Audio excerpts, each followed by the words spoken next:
Bismillahirrahmanirrahim. Alhamdulillahi rabbil alamin. Wassalatu wassalamu ala asyrafil anbiya'i wal mursalin nabiyina wa habibina Muhammad wa ala alihi wa sahbihi ajma'in, amma ba'd. Masih melanjutkan pembahasan mutiara hikmah dari kitab Ad-Da' wa Dawa' yang ditulis oleh Al-Imam Ibnu Qayyim Al-Jauziyah rahimahullah. Beliau mengatakan bahwa ad-du'a'u min anfa'il adwiyah. Setelah mengulas bahwa segala penyakit yang diturunkan oleh Allah Subhanahu wa ta'ala di muka bumi ini pasti ada obatnya, maka beliau mengukuhkan satu kaidah penting, yaitu bahwa ad-du'a'u min anfa'il adwiyah, bahwa berdoa, meminta hanya kepada Allah Subhanahu wa ta'ala itu adalah min anfa'il adwiyah, adalah obat yang paling bermanfaat, obat yang paling terbukti khasiat dan manfaatnya dalam menyembuhkan berbagai penyakit, bahkan juga menyelesaikan berbagai persoalan. Ibnu Qayyim Al-Jauziyah rahimahullah mengatakan bahwa ad-du'a'u min anfa'il adwiyah wa huwa aduwwul bala. Doa itu adalah merupakan obat penyembuh penawar yang paling bermanfaat, wa huwa aduwwul bala. Dia adalah musuh atas setiap musibah, cobaan atau bala yang menimpa kita manusia.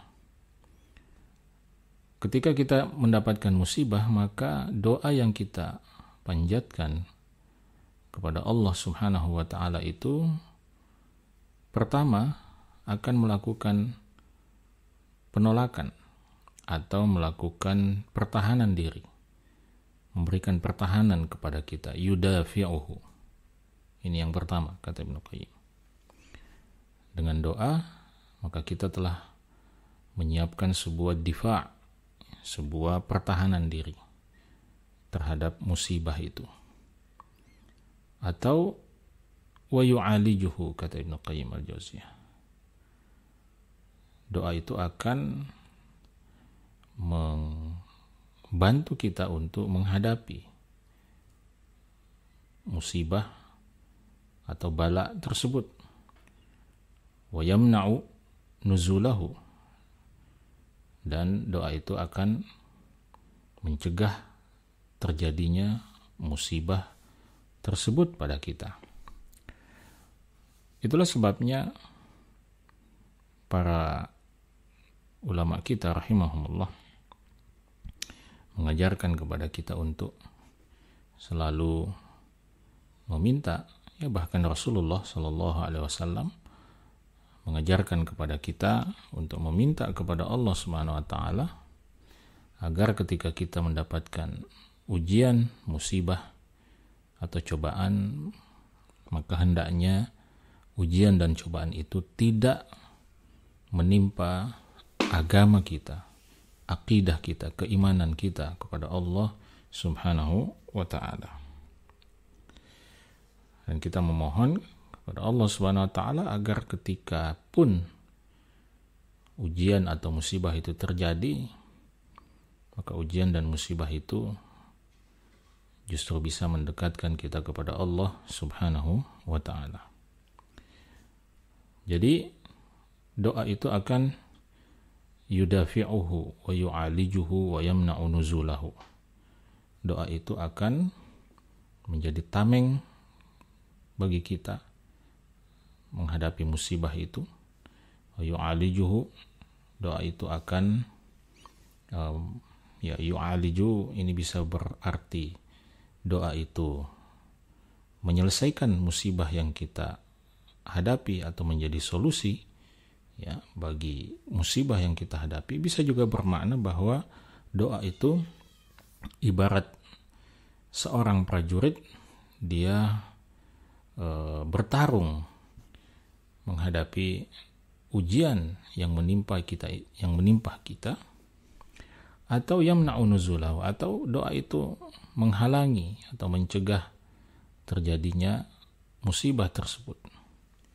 Wa yarfa'uhu, dan kalau ujian itu terjadi maka doa itu akan mengangkat musibah dan ujian itu dari kita.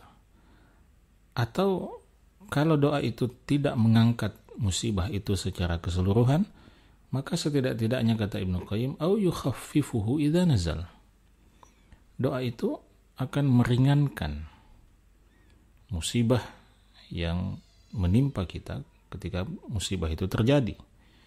Ya, meringankan kita, mungkin saja dalam bentuk meringankan kadar ujian itu, musibah itu, atau memberikan kepada kita satu penguatan sehingga ujian itu terasa ringan dan tidak terlalu berat bagi kita. Dan itu salah satu doa yang diajarkan di dalam Al-Quran, Rabbana wa la tuhammilna ma la taqata lana bih. Wahai Allah, ya Allah, Rabb kami, janganlah Engkau membebani kami dengan sesuatu yang tidak sanggup untuk kami pikul.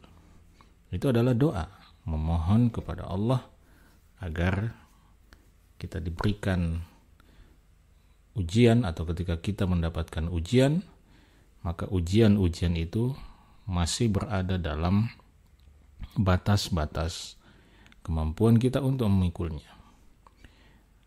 Wa huwa silahul mu'min, kata Ibnu Qayyim, maka doa itu adalah senjata orang mukmin, senjata seorang mukmin. Inilah senjata yang luar biasa yang Allah berikan kepada kita, yang Allah izinkan, yang Allah perkenankan kepada kita untuk menggunakannya, yang juga sekaligus menjadi sebuah ibadah, sebuah taqarrub kepada Allah Subhanahu wa ta'ala, jadi sebuah media untuk kita mendekatkan diri kepada Allah Subhanahu wa ta'ala. Yang menarik, sahabat-sahabat sekalian, Ibnu Qayyim al-Jauziyah rahimahullah memberikan satu kesimpulan tentang posisi doa ini ketika dia berhadap-hadapan dengan bala atau musibah atau ujian yang menimpa kita. Kata Ibnu Qayyim al-Jauziyah rahimahullah, walahu ma'al bala'i thalathatu maqamat.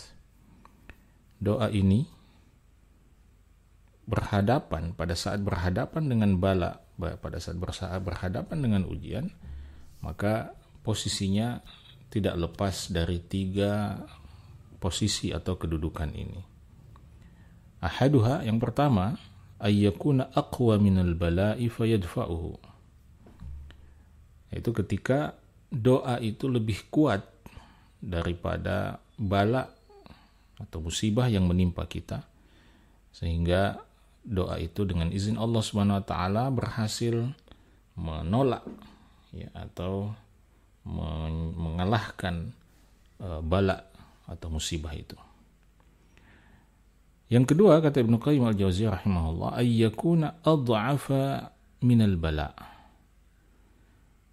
Ya. Posisi doa yang kedua adalah ketika dia lebih lemah kedudukannya, lebih lemah posisinya dibandingkan ujian yang datang menimpa kita. Fayaqwa alaihil bala, ya, sehingga bala, musibah itulah yang lebih mendominasi. Wa yusabu bihil abdu, sehingga sang hamba tidak punya pilihan lain selain menerima untuk ditimpa, mengalami musibah itu.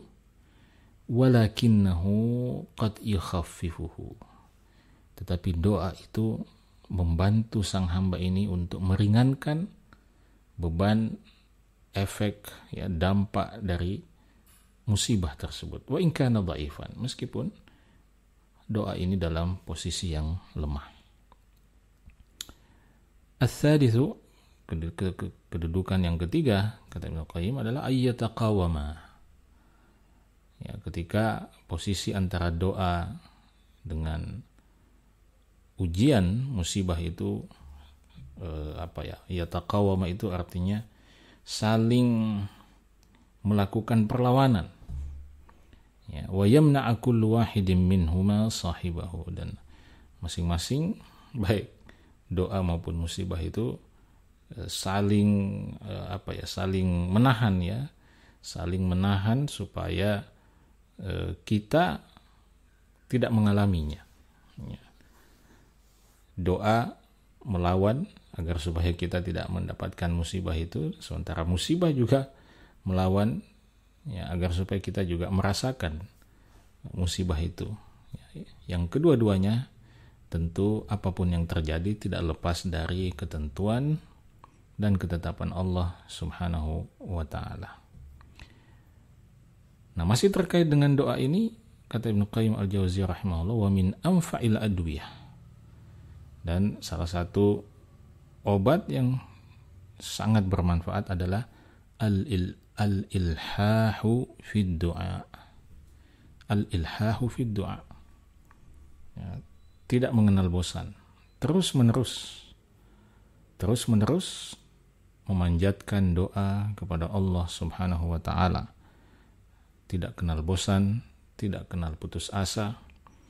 Kita harus selalu yakin seyakin-yakinnya bahwa Allah Subhanahu wa ta'ala Maha mendengar. Allah Subhanahu wa ta'ala insya Allah akan mengabulkan doa kita. Meskipun cara Allah Subhanahu wa ta'ala mengabulkan doa kita itu tidak semestinya sama persis dengan apa yang kita minta kepadanya. Sebagaimana dijelaskan dalam salah satu hadis bahwa pengabulan doa itu tidak lepas dari 3 cara. Yang pertama, Allah Subhanahu wa ta'ala mengabulkan doa itu sesuai dengan yang kita minta. Kita minta kepada Allah, katakanlah kita minta A kepada Allah, maka Allah kabulkan sama persis dengan yang kita minta, yaitu Allah berikan kepada kita A itu. Kita minta diberikan jodoh, Allah jawab, Allah berikan dengan cara memberikan kita jodoh. Atau yang kedua, Allah menjawab doa itu dengan cara menyelamatkan kita dari musibah yang nilainya, kadarnya sama dengan apa yang kita minta kepada Allah Subhanahu wa ta'ala. Kita meminta jodoh misalnya, lalu Allah Subhanahu wa ta'ala jawab itu dengan misalnya menyelamatkan kita dari sebuah kecelakaan maut, bukan dengan memberikan kita jodoh seperti yang kita minta.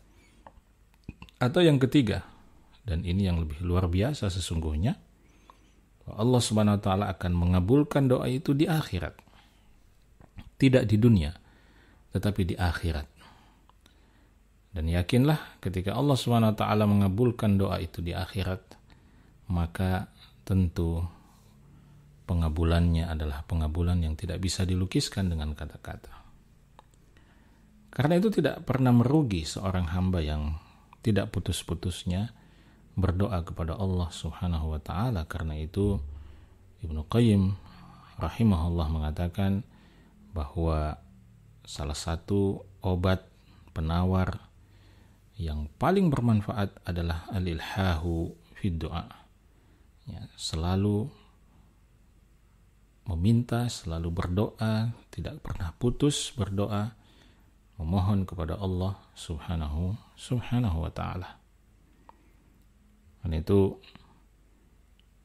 sahabat yang mulia Abu Hurairah radhiyallahu ta'ala anhu meriwayatkan dari Rasulullah sallallahu alaihi wasallam bahwasanya beliau mengatakan, man lam yas'alillaha yaghdab alaihi. Siapa saja hamba yang tidak pernah meminta kepada Allah Subhanahu wa ta'ala, tidak pernah memohon kepada Allah, tidak pernah berdoa kepada Allah Subhanahu wa ta'ala, yaghdab alaihi, Allah Subhanahu wa ta'ala akan murka, akan marah kepada sang hamba itu. Betapa maha mulianya Allah, betapa maha pemurahnya Allah, betapa maha penyayangnya Allah Subhanahu wa ta'ala, yang justru memerintahkan pada kita, menyuruh kita untuk selalu berdoa kepadanya, selalu meminta kepadanya.